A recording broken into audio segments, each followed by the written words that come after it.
Olá, Olá! Ah, que tudo coisa bom? legal!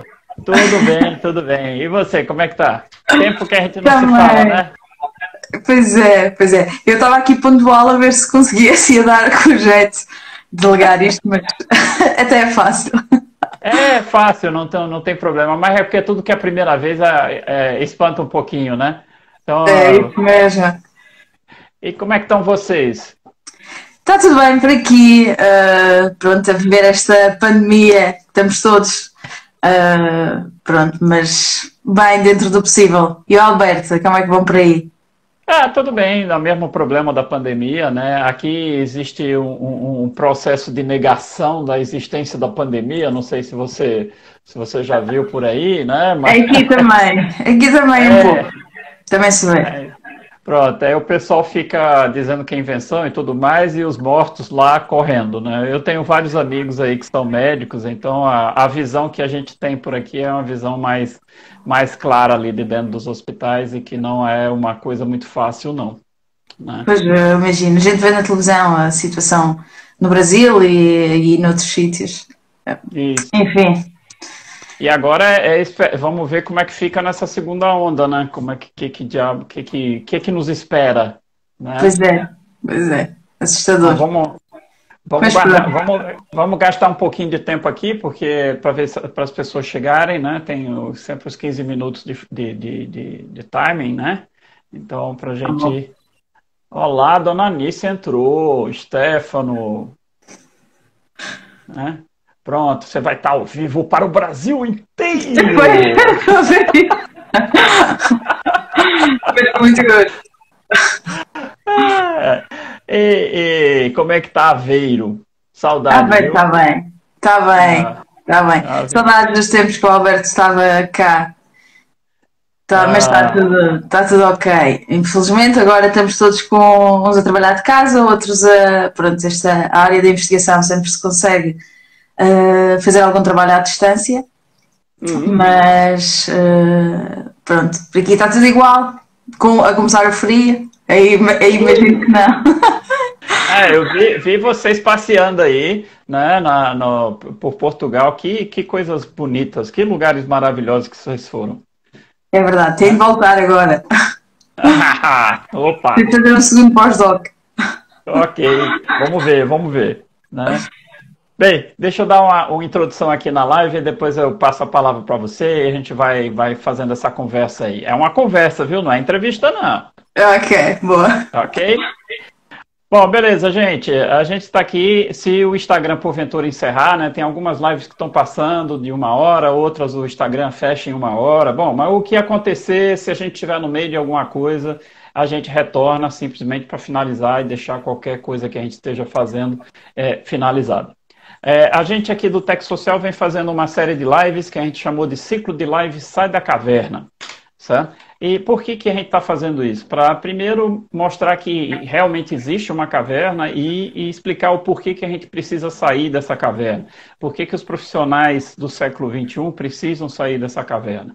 Né? E no final desse ciclo de lives, na terça-feira, dia 10 de novembro, a gente está fazendo uma masterclass mostrando como a gente sai da caverna. Então, a gente falou que a caverna existe, falamos o porquê, e lá na terça-feira, dia 11, né, daqui a pouco a gente bota lá no Insta, em todas as mídias, a hora, local, como é que vai ser, tudo como é que vai funcionar. E a gente lá vai mostrar como é que a gente faz isso.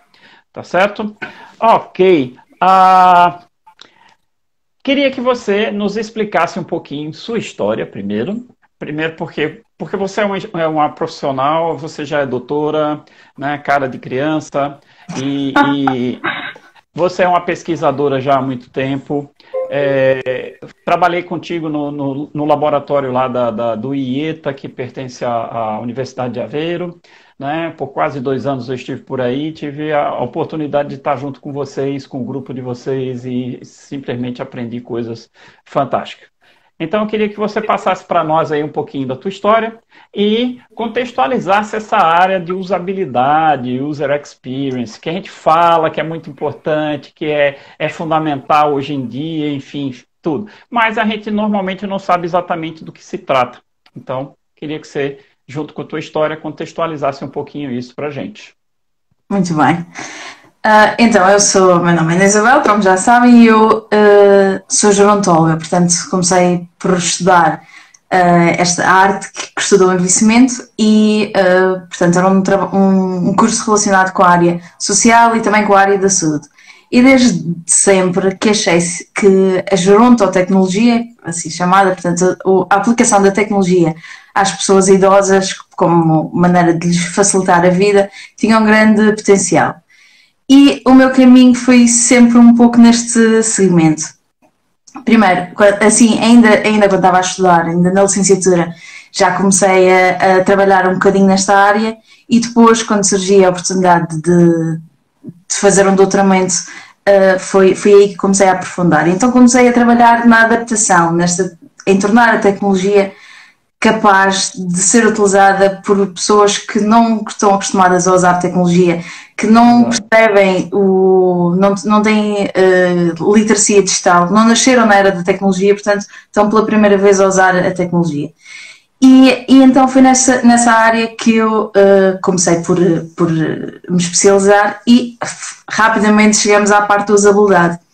Porque se estas tecnologias não forem fáceis o suficiente, se não forem tão claras a sua utilização, que qualquer pessoa possa usar, independentemente de já ter utilizado a tecnologia antes, de saber como é que se usa, de ter acesso a tecnologia de ponta ou não, todas estas pessoas têm um potencial de beneficiar de tecnologia acessível. E isso, chegamos ao conceito então da usabilidade, que basicamente, de uma maneira muito fácil, tem a ver com a facilidade de utilização. Tem a ver com conceitos da pessoa conseguir interagir com a tecnologia e conseguir fazê-lo com eficiência, eficácia e satisfação num contexto específico, seja para ela cumprir um objetivo específico, que é, por exemplo, fazer uma chamada Skype ou outra coisa qualquer que seja mediada por tecnologia. E este é o conceito-chave portanto, é a base da usabilidade. Isto traz-nos um conceito ainda bastante mais abrangente e que faz todo o sentido, que é o conceito de experiência do utilizador, que é uma abordagem mais abrangente e que inclui não só ser fácil de utilizar, mas outras coisas relacionadas com, por exemplo, com a emoção, com a elegância, com aquela subtileza que faz com que a pessoa queira utilizar realmente e que queira, portanto é uma parte muito mais emocional e muito mais difícil de avaliar do que a usabilidade, portanto essa parte é realmente aquele desafio. E como é que se avalia? Portanto, a minha área especificamente é essa, a avaliação de usabilidade e experiência do utilizador e que metodologias é que se podem utilizar para que se consiga realmente perceber se aquilo tem impacto, se uma tecnologia tem impacto na vida das pessoas.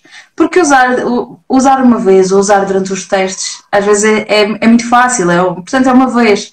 O que nós queremos é tecnologia que realmente faça sentido e que tenha um impacto, que faça uma diferença na qualidade de vida destas pessoas. Eu falo das pessoas idosas porque é a minha área, mas na verdade é de todas as pessoas. De qualquer pessoa. É de qualquer pessoa. Exatamente, independentemente de ter alguma incapacidade ou não. E portanto, esta parte da experiência do utilizador é então muito mais abrangente e muito mais aquilo que se quer em termos de avaliação. No meu doutoramento eu desenvolvi uma metodologia de avaliação de usabilidade relacionada com uma classificação internacional de funcionalidade, incapacidade e saúde. Tivemos muitas conversas sobre isto no laboratório quando o Alberto estava aqui. Eu gostava sempre dos seus conselhos, que era fazia-me sempre bem para atinar as ideias quando estava atrás do doutoramento. E realmente, agora ainda mais que nunca me faz sentido essa abordagem, porque implica uma metodologia multimétodo, portanto, em que não se avalia as coisas só de uma maneira, avalia-se de todas as maneiras possíveis e depois tenta-se relacionar estes resultados e perceber de que maneira é que a tecnologia tem que evoluir para satisfazer a vontade das pessoas, porque a tecnologia por si só não faz nada. E se não for usada e se não trouxer uma mais-valia se não for de acordo. Isto é um bocado clichê estar a dizer, mas é mesmo assim, tem que ir de acordo com as necessidades, tem que resolver um problema que a pessoa tenha e tem que lhe facilitar a vida, porque senão ela vai usar durante os testes, porque a pessoa que está a testar com ela até é simpática, mas não vai adotá-la na sua vida. Com certeza. É uma coisa engraçada que, por exemplo, você falou muito do emocional, né? É uma coisa que tem coisas que a gente pega antipatia logo de cara, né? Tem uns aplicativos que você olha para ele já assim, não gostei muito disso, né? E a gente tem uma coisa muito comum na área de tecnologia da informação, né? Que diz, mas isso é muito intuitivo, né? Tem várias coisas que dizem, é só olhar o site, né? Ou o sítio, como vocês falam aí, né? Que tá tudo lá, é tudo intuitivo. Aí você começa a olhar aquela coisa e eu disse, rapaz, eu tô me sentindo muito idiota aqui, porque não tem nada intuitivo para mim, né? Aí você começa a ver que essa falta de intuitividade não é só para você. Várias outras pessoas também sentem a mesma dificuldade. Tanto que para alguns dos meus alunos, eu até lembro que eu falei essa história para você, que eu digo para eles, olha, você quer saber o que é usabilidade? Vai ver os velhinhos pegando a aposentadoria deles no final do mês para lidar com aqueles totens digitais do banco. Né? São pessoas que nunca viram aquele negócio, então quando o cara vê uma caixa de texto com alguma coisa piscando lá dentro, não é intuitivo para aquela pessoa que está se esperando que se digite alguma coisa ou que se faça alguma coisa, né? E tem uma coisa engraçada que eu quero fazer presente aqui, porque assim, eu falo muito do negócio aqui, papo de coach, né? Porque aqui no Brasil, o brasileiro tem mania de inventar moda com tudo, né? Faz piada com o que é sério, com o que não é. E uma das coisas que caiu na piada do brasileiro é essa questão de ser coach, né? E a gente brinca muito aqui, eu brinco muito com essa questão do papo de coach, porque o pessoal de TI se recusa a ver qualquer coisa da área de humanas, né? Se não for da área de exatas, não forem números, não serve. Né? E o quanto é importante, na realidade, você levar essas questões do emocional, né? Tanto para o produto que você está fazendo, quanto da maneira que você o está construindo. Né? Então, eu brinco muito com o papo de coach, mas nada contra coach. Coach é uma coisa muito séria, né? Fala coisas muito sérias, e eu falo todas essas coisas, então, assim, é só uma brincadeira mesmo. E eu queria que você me trouxesse assim, uma realidade do que você vê. As empresas fazem esses testes de usabilidade, elas se preocupam com isso. Como é que você vê o mercado em relação a isso? Portanto, essa é uma luta que eu tenho vindo desde o início a contactar de perto. Eu sou da área académica e mesmo na área académica, portanto, nas empresas ainda é pior, mas mesmo na área académica, muitas vezes esta área é desvalorizada. Ou seja, não é que não lhe dê importância, mas assume-se que a tecnologia, quando está a ser desenvolvida, pronto, já está a ser desenvolvida na MUS, portanto, só envolvem, por exemplo, os utilizadores em fases finais do processo, não os envolvem desde o início, mesmo quando estão a desenhar, quando estão a pensar as tecnologias. E estas questões da parte emocional, da avaliação da parte emocional, faz ainda mais confusão a quem é da área, há ainda mais resistência em adotá-las. Nós, quando avaliamos, tentamos que haja sempre dados objetivos e dados subjetivos. E vê-se que há uma forte tendência a focar-se nos objetivos, como se os objetivos tivessem mais valor que os subjetivos. E não é verdade, é até pelo contrário. Os dados subjetivos, aqueles que às vezes até nem são explicitamente ditos de maneira explícita, que são quase que lidos nas entrelinhas, são mais importantes muitas vezes do que os outros em termos de decisão do que é que deve ser alterado numa tecnologia para torná-la melhor. As empresas nestes últimos anos têm começado a perceber que isto é importante. Temos que considerar as pessoas elas vão comprar o que a gente tem para oferecer. E é isso mesmo, porque se as pessoas não utilizarem, portanto um produto fica logo aí à partida, porque não vende, não tem sucesso. E, portanto, há uma maior, um reconhecimento maior, embora ainda não seja o que devia ser, mas há um reconhecimento maior. Mas raramente o paradigma é alguém, um programador ou quem for, tem uma ideia de um produto ou de uma tecnologia e pensa assim, como é que eu vou usar esta tecnologia para ajudar a vida das pessoas idosas? Em vez de pensar ao contrário, que é, o que é que as pessoas idosas precisam? Que tecnologia que eu tenho que inventar para ir de encontro àquele problema que as pessoas têm? E eu noto isto na área académica, noto isto na área empresarial, no pouco contacto que eu tenho vindo a trabalhar em projetos com consórcios, portanto tem a parte a academia, como a Universidade de Aveiro, a qual eu pertenço, e tem outras empresas. E eu noto que isto há nos dois mundos. E portanto é uma questão muito importante e acho que ainda falta bastante para haver esta alteração de paradigma em termos de desenvolvimento. E depois há outra questão que eu acho que também se nota muito, é que existe a equipa que desenvolve e existe a equipa que avalia. E estas duas equipas, parece que uma equipa foi feita para dizer mal do que a outra fez. Para malhar, que é normalmente o que eu faço. E então eu acho que quanto mais cedo estas equipas estiverem juntas a trabalhar, estiverem envolvidas umas com as outras e de preferência envolvendo as pessoas a sério, fazer focus group, fazer entrevistas, fazer o que for, quando se põe um programador com um idoso, só a falar porque às vezes as pessoas, a única realidade que têm é a sua família, os avós, por exemplo, e às vezes faz falta ter, por exemplo, estar envolvido numa instituição com vários tipos de idosos, com pessoas diferentes, porque parece que nós só nos relacionamos com pessoas com iguais a nós, com os pares, e depois com a família, e muitas vezes eu sinto que falta muito este acompanhamento. O contrário também é verdade.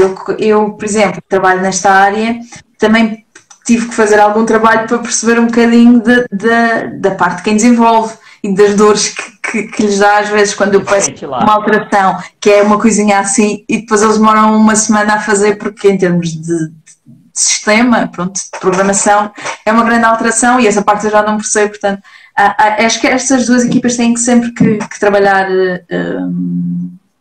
em conjunto. E que só assim é que a tecnologia pode realmente vir a ajudar as pessoas. E aproveito para dizer que em relação à tecnologia, portanto, quando eu falo tecnologia para pessoas idosas, não tem que ser aplicações, apps para telemóvel ou utilizações para o computador. Há uma série, e cada vez mais, há uma aposta cada vez maior em desenvolver tecnologia que é, por exemplo, a questão do ambiente assisted living, que são tecnologia assistiva embutida no ambiente de maneira a facilitar a vida das pessoas. Às vezes é tecnologia que não tem que ter um ecrã, que não tem que ter botões, que não tem que... Existem muitas coisas e agora isso é um boom no mercado. Agora com o Covid, até agora, especificamente em relação à tecnologia, à utilização remota de serviços, até agora havia muita resistência. Agora com o Covid abriu-se uma caixa de Pandora, pelo menos é o que eu sinto que agora. Portanto, coisas que nós temos estado a fazer em projetos, agora de repente estão a ter uma procura enorme com esta questão do Covid. Portanto, o Covid veio dar um empurrão muito grande nestas questões, quer em termos de nós, das nossas ferramentas de trabalho, quer em termos de pôr disponível tecnologia para as pessoas idosas, para poderem comunicar, para poderem se entreter, para uma série de questões. E necessidades. Exatamente. E depois há esta tecnologia assistiva, que eu estava a dar o exemplo do ambiente assisted living, que também é uma área muito querida, porque foi nessa parte específica que o meu doutoramento teve mais foco, porque o objetivo é tornar o ambiente um pouco mais tecnológico sem encher de fios e baterias e coisas que muitas vezes, e ainda há alguma...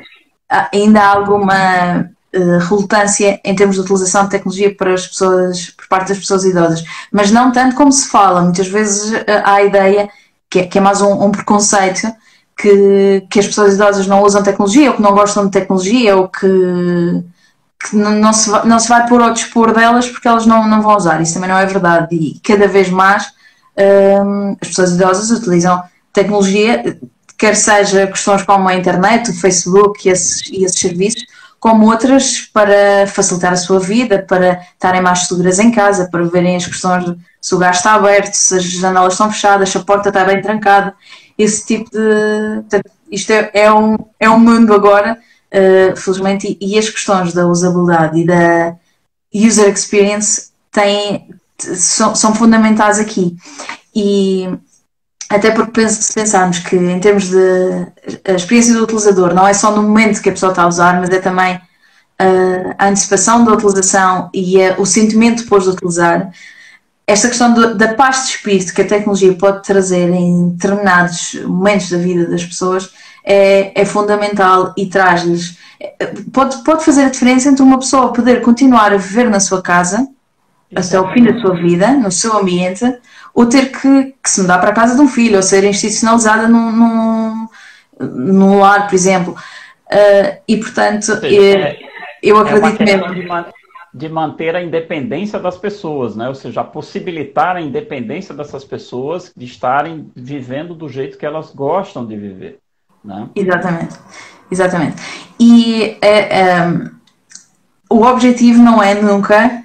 Também gosto de dizer isto. O objetivo não é nunca encher a casa de tecnologia ou encher as pessoas de tecnologia e depois que deixar os cuidadores de fora. Não, pelo contrário. O objetivo é dotar a casa das pessoas de tecnologia e as pessoas de ferramentas e tecnologias que melhorem a sua vida para que os cuidadores tenham tempo para aquilo que as máquinas não fazem. Aquilo que é as coisas dos humanos, que são as questões relacionadas com a emoção, com o afeto, com o carinho, com a presença. E isso máquina nenhuma vai fazer nunca. Substituir, exatamente. Há uma história deliciosa que eu gosto sempre de contar, que é assim muito rapidamente. Eu tenho um colega que ele é bastante mais velho que eu e os pais já são bastante idosos e a mãe teve um AVC e recuperou, voltou para casa. E ele é da área tecnológica e então ele tem aquela necessidade de saber que está tudo bem. Então colocou um daqueles sensores na torradeira para saber, se ele soubesse que os pais que estavam a tomar o pequeno almoço à mesma hora, ele já passava o dia mais descansado e depois de vez em quando telefonava na mesma a acompanhar. Portanto, ele fazia isso para perceber se estava tudo bem, se não estava, pronto, percebia ali através das rotinas. Entretanto, ele deixou de receber, ele recebia a notificação todas as manhãs e não recebia, deixou de receber.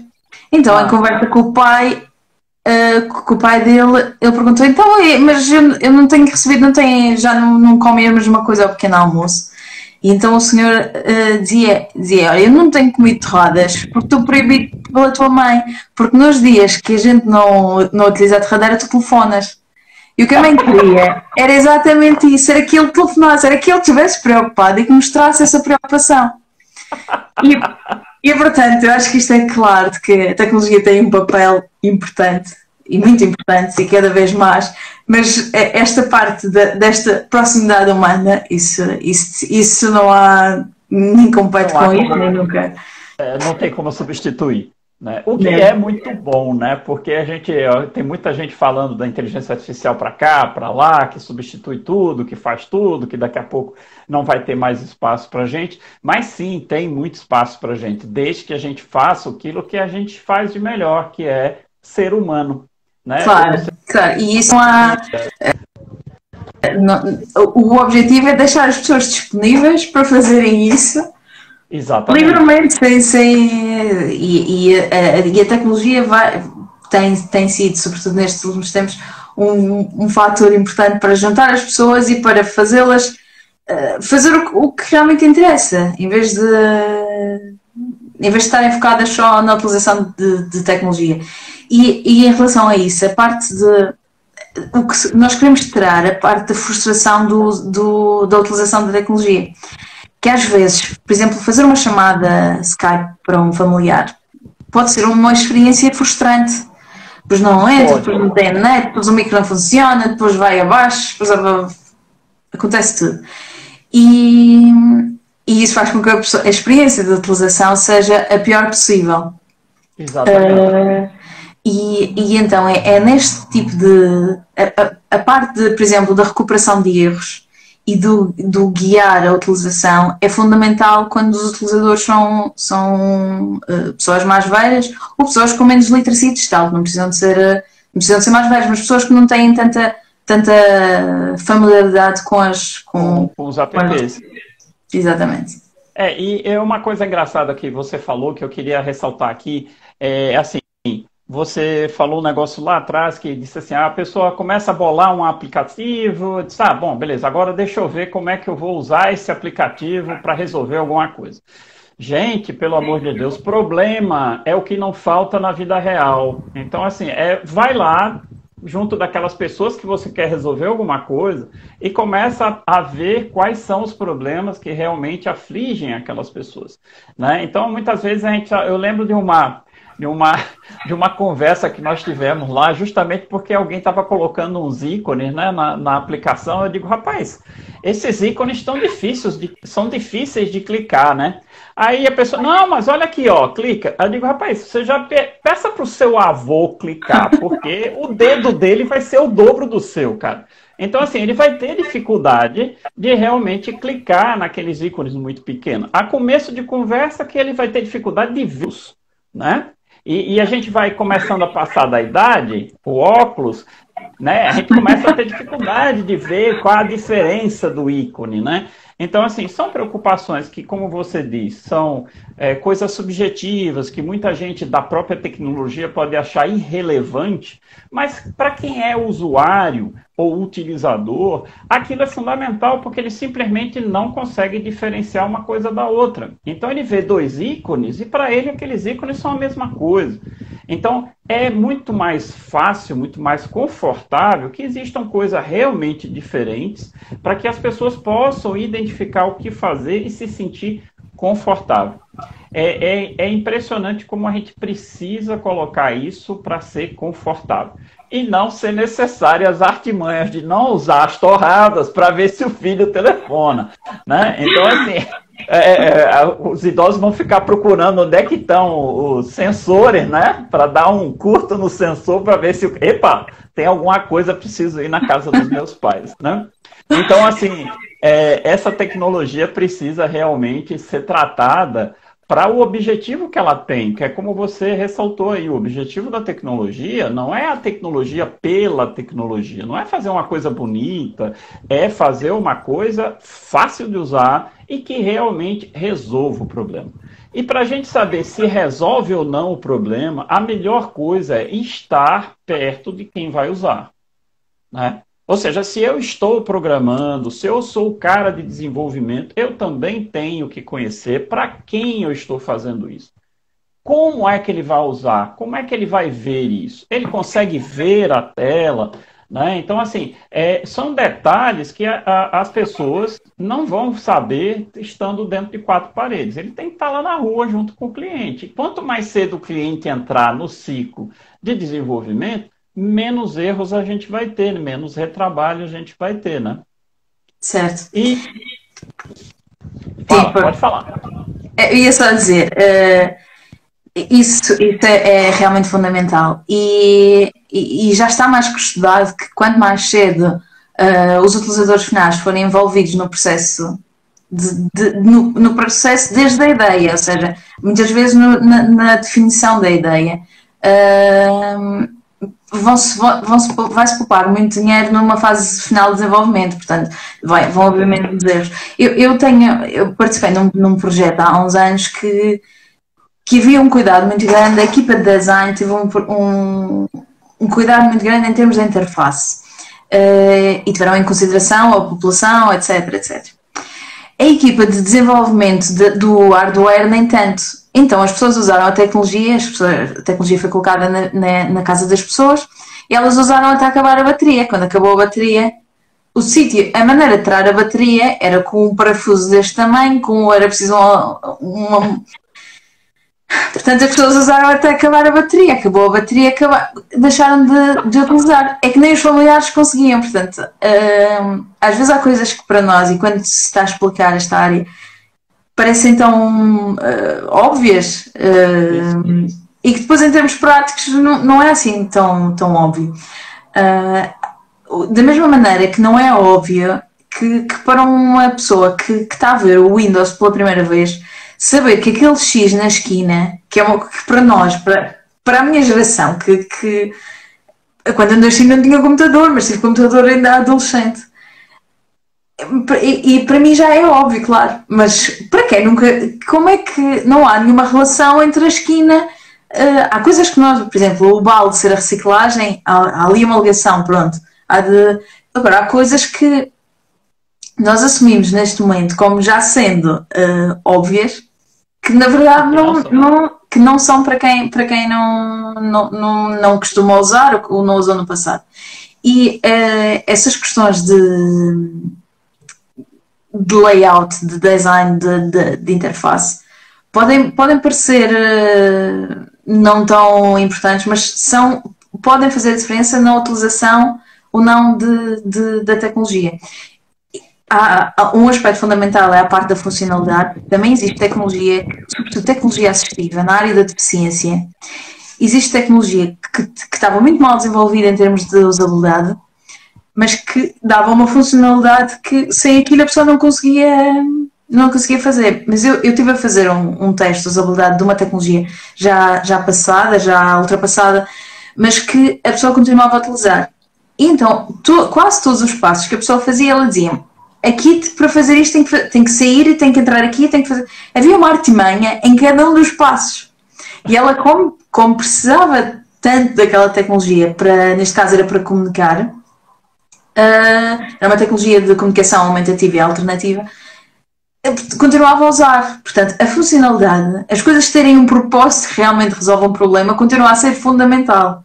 Tem esta camada por cima, camada da usabilidade, da experiência do utilizador, da aceitação da tecnologia, que tem que ser limada para que as coisas possam realmente ter sucesso. E às vezes uma tecnologia pode não ser mainstream, pode não ser para toda a gente, mas é para um pequeno grupo, mas esse pequeno grupo vai ter uma melhoria na sua vida que é fundamental e que é, como disse, às vezes a diferença entre ter de ser institucionalizado ou não, ou conseguir fazer a sua vida sozinho, conseguir sair de casa sozinho ou não. E isto, como é fácil de perceber, faz toda a diferença.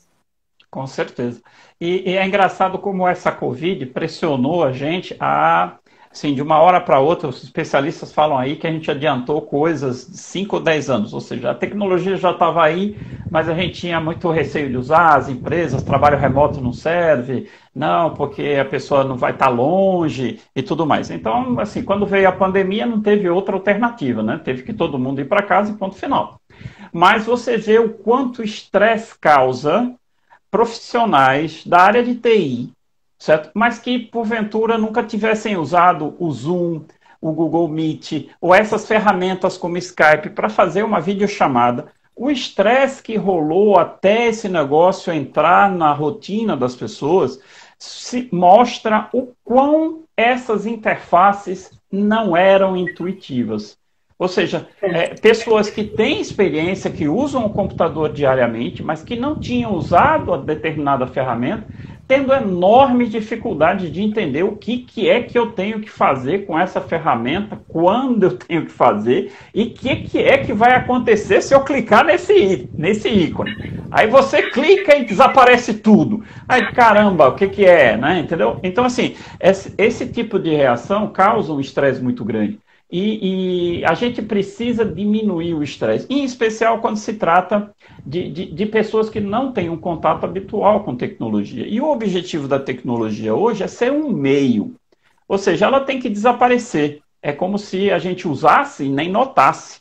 né? O ideal seria isso, ou seja, se a gente vai fazer um ambiente, a casa de um idoso com Internet of Things, ou seja, as coisas conectadas, os sensores, a gente não pode estar lá, como você disse, cheio de fio, cheio de coisa, e a pessoa ter que se adaptar ao novo ambiente. É justamente o contrário, né? É o ambiente que tem que se adaptar à pessoa. A pessoa não tem que nem notar que tem sensor, nem nada, e simplesmente viver a vida dela. E obter os resultados adequados daquele sensoriamento para melhorar a vida dela. E uma das coisas que a gente também tem que se preocupar é em não ser invasivo, né? Porque hoje, assim, caramba, tá todo mundo monitorando o que a gente fala, o que a gente diz. Daqui a pouco tá o que a gente pensa, né? Você pensou, já aparece o outdoor ali com o que você está pensando. Então, assim, é ter o cuidado de dizer assim, olha, claramente, eu vou pegar esses dados e vou fazer isso, aquilo, outro, mais nada além disso. Deixar que as pessoas se sintam confortáveis, né? Eu coloquei aqui, eu mandei um scriptzinho lá para a gente discutir, né? Eu falei do mundo VUCA, né? A expressão do VUCA lá que é volátil, incerto, complexo e ambíguo, né? Ou seja, junta todas as características que a gente está vivendo nos dias de hoje, né? E eu queria te perguntar uma coisa: como é que você vê os profissionais de hoje com relação a esse mundo VUCA? Como é que as pessoas estão reagindo a esse mundo VUCA? Eu sei que você disse que você é do meio muito mais acadêmico do que um empresarial, mas dentro do acadêmico, aí na Universidade de Aveiro, existe um contato muito mais próximo do que nós temos aqui no Brasil com as empresas, né? Então tem vários projetos em que as empresas estão envolvidas. Então, assim, do ponto de vista pessoal e profissional, como é que você sentiu esse mundo VUCA cair na cabeça da gente com essa pandemia, que aí todo mundo prestou atenção? Opa, é VUCA mesmo que nós estamos vivendo, né? É verdade. O que você sentiu sobre isso? É verdade. Isso, o que o Alberto estava a dizer, por exemplo, em relação aos nossos primeiros dias, a questão da adaptação às... a minha dificuldade eram 1000 plataformas, então um dia era com o Zoom, outro dia era com o Teams, outro dia era com o Jitsi, outro dia era com o do Google, outro dia era com... Então eu às tantas já não sabia sequer qual era qual, nem como é que... E depois num partilha-se o ecrã de uma maneira, no outro partilha-se de outra, e tudo bem, porque são aplicações diferentes, mas obrigam uma constante adaptação de quem está a interagir, e isto traz frustração, traz ansiedade, tal, para além de tudo o resto que nós estávamos a ver. Este mundo VUCA, que, como o Alberto estava a referir, trouxe a mim, pessoalmente, alguma ansiedade, e percebi que um bocado a toda a gente, que nós na universidade, nós nos projetos, portanto, isto traz uma quantidade de constrangimentos, sobretudo em termos de, no meu caso específico, nós tínhamos planeado, por exemplo, uma série de testes com pessoas idosas, que é pôr tecnologia na casa das pessoas. Agora, sendo que este público, as pessoas idosas, são exatamente as que são mais vulneráveis a esta pandemia. Nós queremos, por um lado, desenvolver tecnologia, dar-lhes mais ferramentas para viverem uma vida melhor, mas, por outro lado, isso implica nós entrarmos na casa delas, entramos no ambiente delas, pomos-las, de certa maneira, expostas a um risco acrescido. E este balanço entre aquilo que é continuarmos com a nossa vida e em termos profissionais, no meu caso, com as nossas investigações, ao mesmo tempo tem este reverso da medalha, que é nós não queremos expor as pessoas a mais risco nesta questão da pandemia. E eu noto que os colegas na área da gerontologia, por exemplo, também estão a sentir isto de maneira muito forte, porque as pessoas idosas, por um lado, sentem falta desta ligação com o exterior, têm esta necessidade de estar próximo, de receber visitas. Por outro lado, se as queremos proteger e se queremos evitar surtos, temos que estar mais afastadas delas. E tentamos resolver isto com a tecnologia. Mas a tecnologia não ajuda, claro, ajuda. E eu vivo longe da minha família e sei pessoalmente isso aqui ajuda Agora não é a mesma coisa, as coisas estão realmente diferentes. E então eu acho que nós estamos aqui num momento de. Acho que nós, pelo menos eu tenho a sensação que a vida está um bocadinho em suspenso, à espera que isto acabe para depois continuarmos. E acho que isto é um bocado aplicável às empresas, à academia, à nossa vida em específico, e é uma preocupação grande. E pegando só numa coisa que o Alberto disse há bocadinho, o Alberto falou na questão que vai tocar às questões da privacidade, em relação a nós monitorizarmos tudo. Agora parece que vamos para o outro extremo, vamos monitorizar tudo. E isso levanta muitas questões em relação à privacidade e à vontade da pessoa poder querer não participar em nada disso, não ser monitorizada em nada dessas coisas. E isso é.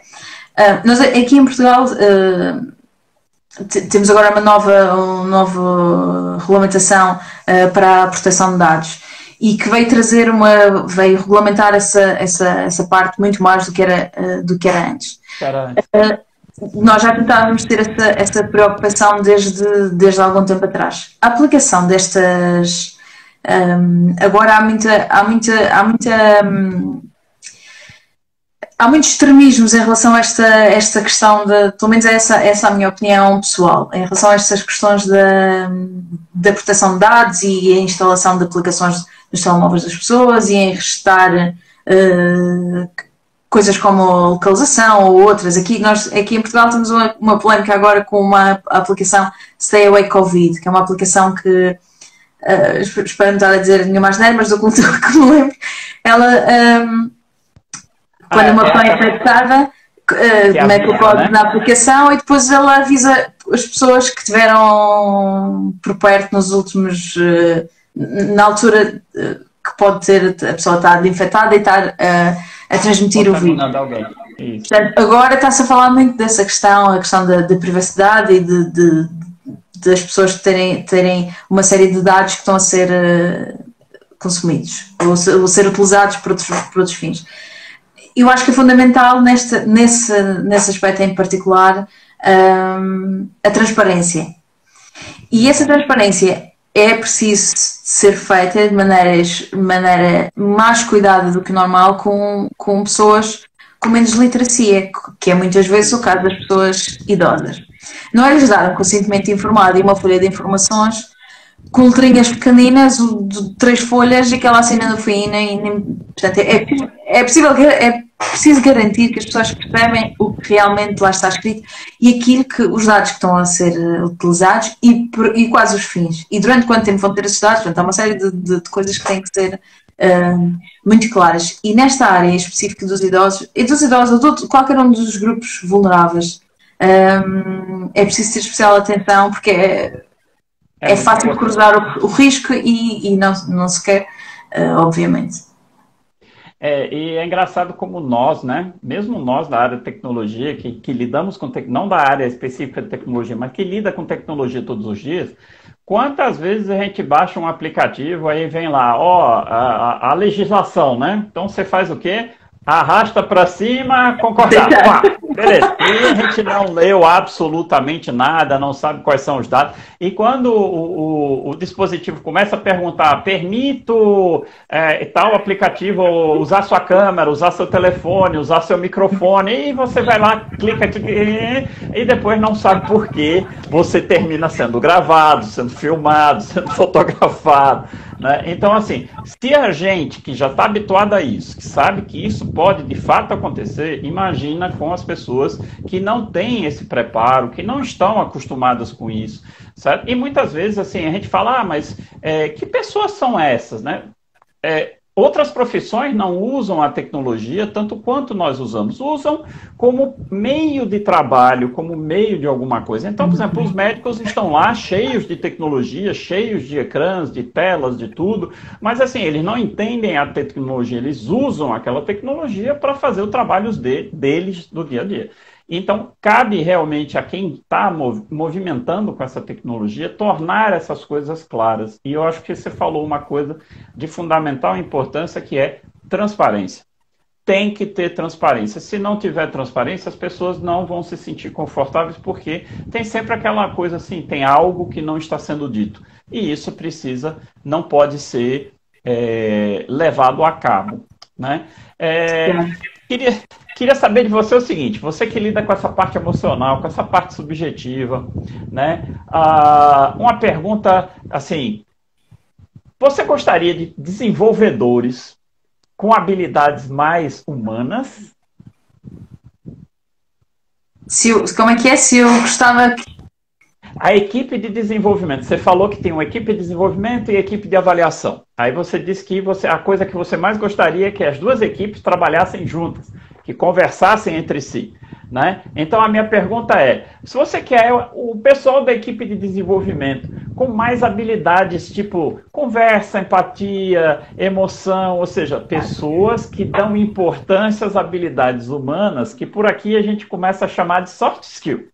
Que de soft não tem nada, né? Porque são skills hards de conseguir, né? Mas que o mundo hoje, o mundo que a gente chama de VUCA aí, porque é a palavra da moda aqui, é chamar o mundo de VUCA, né? Nesse mundo VUCA, são essas habilidades que vão permitir a profissionais e usuários interagirem, trocarem informação, se comunicarem e se entenderem. Aí eu queria saber se você partilha dessa ideia. Eu acho fundamental. Eu acho fundamental a qualquer ser humano, na verdade. Mas em especial.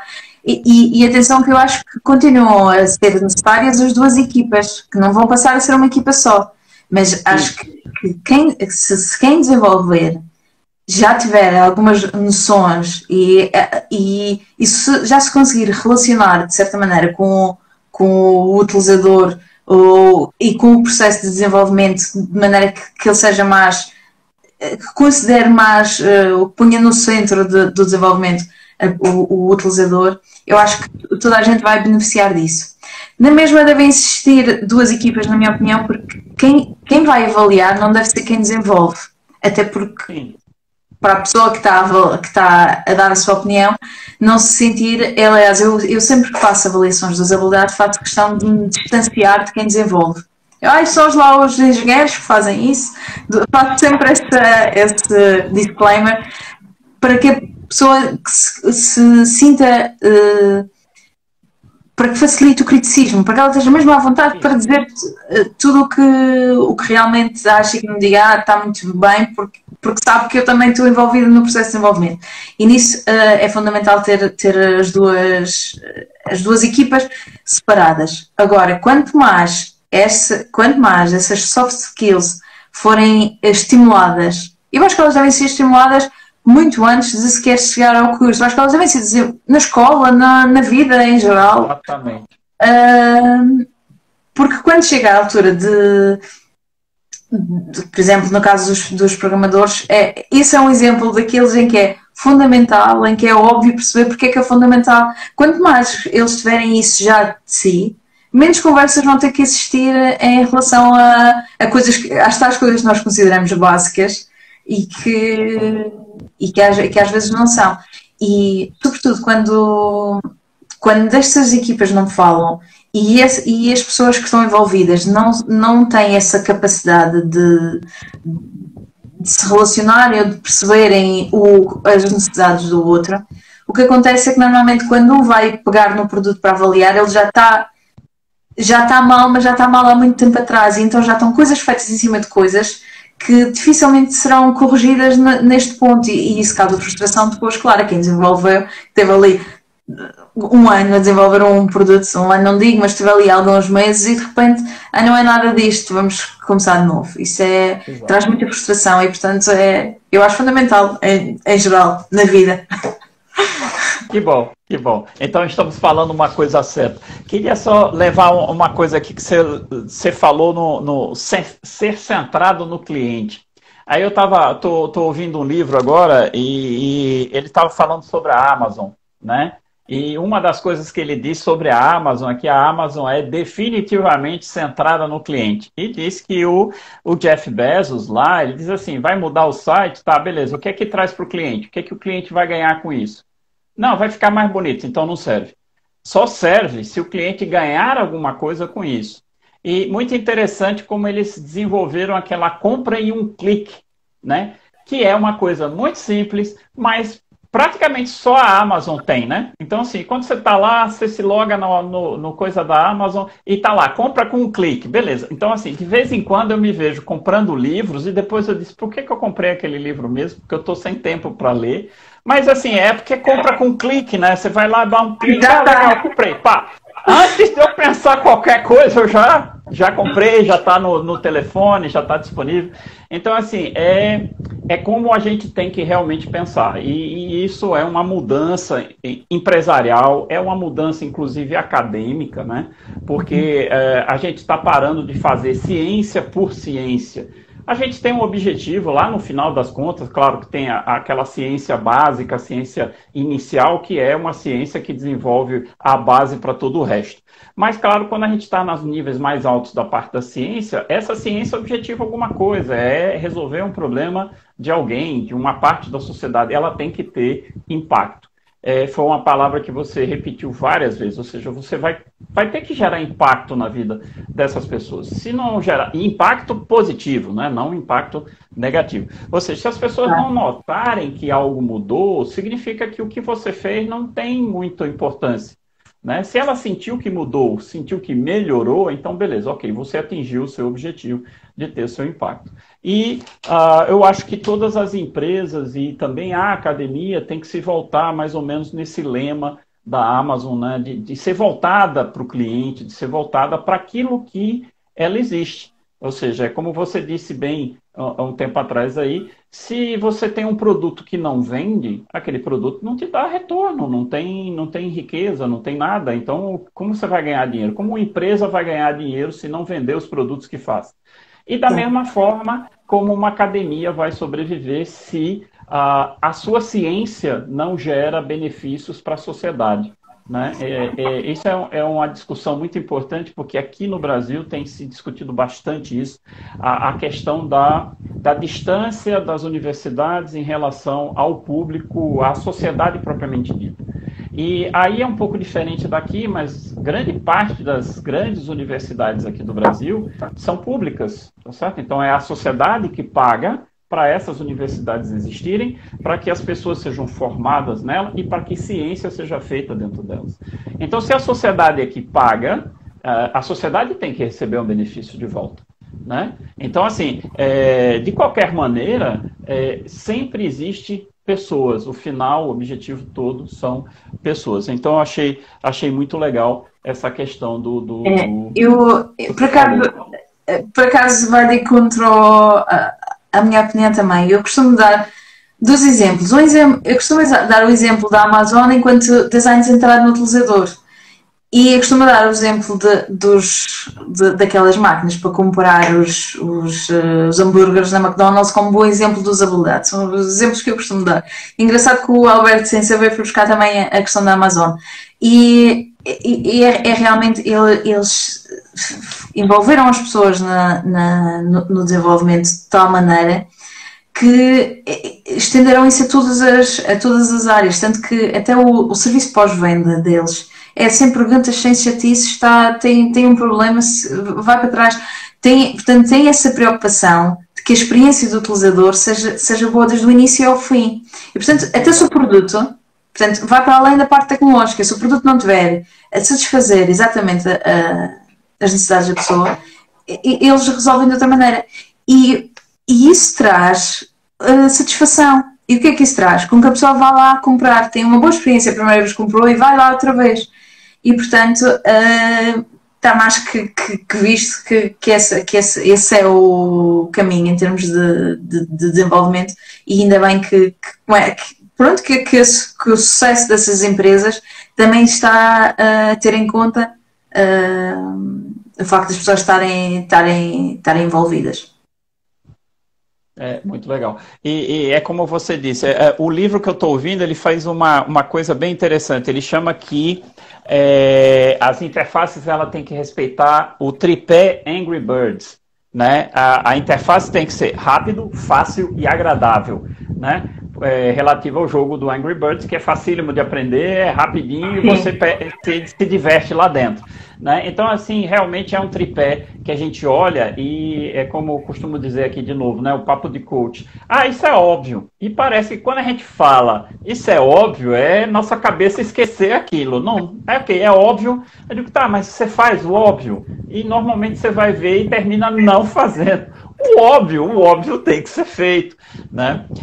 E esse tipo de coisa é uma coisa interessante que, por exemplo, hoje a maioria das pessoas está buscando assim, o autoatendimento, né? A coisa que você quer é resolver por você mesmo. Ou seja, se você entra num site, você quer achar o produto que você quer chegar, ver as informações, saber se é bom, se não é, e sair, comprar e receber. E se por um acaso tiver algum problema, é como você disse, o cara chegar lá e resolver. Não importa como, resolva. Né? E uma das coisas que a Amazon trouxe é que ela não está preocupada se ela tem que te dar um outro produto, ela manda independente se, ok, beleza, eu estou te mandando outro, e às vezes eu já comprei livros lá, né, e não chegaram, e eu, pessoal, não chegou, não consigo rastrear, não está em lugar nenhum. Ah, sem problema, os caras mandaram outro conjunto de livros e depois de um tempo eu recebi alguns livros, né?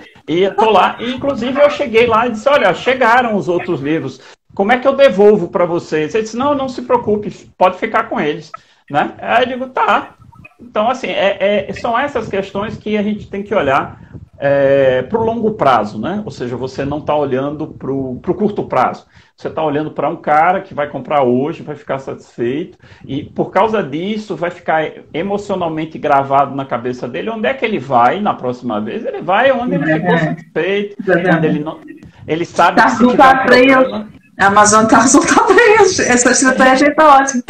Exatamente. Né? E às vezes a gente termina pagando mais caro. Eu já me vi nessa pandemia muitas vezes optando por comprar um produto em um lugar que eu conheço, mesmo sendo mais caro, porque eu sei que se eu tiver qualquer encrenca é só entrar em contato que o pessoal vai resolver. Né? Então, assim, o preço deixa de ser algo tão significativo, a não ser que a diferença, óbvio, seja muito grande. Trazendo aqui para o negócio do autoatendimento, o autocontrole, que é o que mais a gente está fazendo, cada vez mais o que você faz é importante. Ou seja, analisar se aquilo está realmente fácil de usar, do ponto de vista de quem tem que usar, é cada vez mais fundamental. Né? Eu sou suspeita, mas também acho. E se nós pensarmos que em tecnologias, por exemplo, dispositivos médicos ou tecnologias de monitorização da saúde, em que a pessoa não tem um resultado, ela não vê um propósito a longo prazo, mas para já, por exemplo, para a monitorização de uma doença qualquer, da diabetes, por exemplo, é uma coisa que pode ser um bocadinho repetitiva, estar a registrar os valores ou o que seja. Se a pessoa tiver uma boa experiência e se sentir acompanhada, até vai começar a usar. E se um dia, através dessa aplicação, ele puder gerar um alerta, que alerta a pessoa para fazer um exame, para fazer alguma coisa que tenha um impacto verdadeiro na sua saúde, imagina em termos de sociedade o ganho que isto é. E estou a falar de diabetes, posso estar a falar de uma doença, e agora com a quantidade por exemplo, dos wearables, até aquelas pulseiras de monitorização de pulsação, ou o que seja, esse tipo de tecnologia que é cada vez mais barata e mais comum, acessível, se estiver acessível e se estiver fácil de usar, e se as pessoas, sobretudo as pessoas idosas ou as pessoas com problemas de saúde, lhe reconhecerem um valor, portanto, um impacto, isto um dia até vou usar, ou vou monitorizar o meu sono, ou vou monitorizar o que quer que seja, e ela perceber o objetivo disso a longo prazo, a tecnologia aí pode ser um fator muito grande de melhoria das condições em termos de sociedade, porque se as pessoas utilizarem, pode salvar vidas. Portanto, já estamos nesse... Para não falar da usabilidade pura de dispositivos médicos em que um erro por uma incompreensão pode sair muito caro em termos de custo para a saúde. O facto da pessoa não saber, às vezes não saber interpretar o manual do utilizador, por exemplo. A própria aplicação tem que ir percebendo se a pessoa está a utilizar bem, se está a perceber e sugerir tutoriais ou o que for, no sentido de melhorar a utilização, que é isso que se quer. O meu trabalho tem sido sempre neste sentido, na parte da avaliação, ou seja, eu não desenvolvo interfaces. Eu vejo as interfaces que já estão desenvolvidas se fazem sentido ou não. E depois, as que fazem sentido, há sempre aspectos que sobressaem pela positiva e pela negativa. E esses pela positiva, eles são depois publicados e mostrados que são boas práticas naquela área, para quem quer desenvolver, para ter em consideração aquilo. E por outro lado, aqueles que são barreiras, que é aquilo que faz com que as pessoas não utilizem ou deixem de utilizar, ou não... portanto, são os aspectos maus da interação que sejam reconhecidos como tal e que não sejam repetidos. Ok. Faz muito sentido. É uma coisa que às vezes é engraçado, porque, por exemplo, brasileiro não lê manual. Né? Então, brasileiro, ele não lê manual. A gente é capaz de pegar um equipamento e colocar na tomada e ele queimar na mesma hora, porque aqui no Brasil nós temos duas tensões diferentes.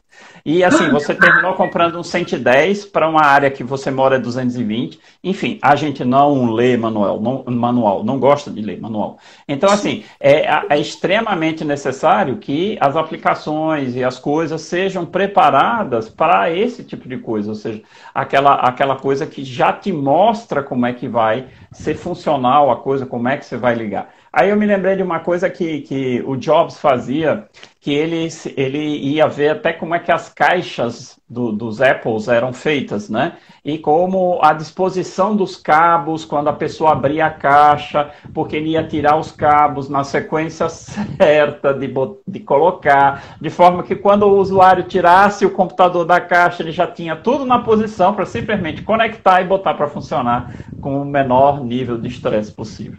Né? E tudo isso... Muito inteligente. É como o IKEA e os manuais para montar, que qualquer pessoa consegue montar, isso é muito inteligente. E o que ele está a fazer é, antes da pessoa sequer ligar a tecnologia, já está a criar uma atitude em relação à tecnologia. Exatamente. E a Apple é pró nessa área. Exatamente. Ana, foi sensacional conversar com você. Já chegamos nessa conversa toda aí, já passou quase mais de uma hora. Então, agradeço demais o teu tempo, a tua disponibilidade, trazer teu conhecimento aqui. Foi muito legal, muito fantástico. Muito obrigado. Muito obrigada, Alberto. Eu que agradeço e dou-lhe os parabéns por esta iniciativa. Eu tenho acompanhado as últimas e acho muito interessante. Já aprendi umas coisas legal. E que continue. E muito sucesso. Ok, obrigado. E em breve a gente conversa mais sobre outros detalhes dessa coisa tão interessante. Muito obrigado, Ana. Obrigada, Alberto. Um abraço. Até breve. Obrigada. Tchau, tchau.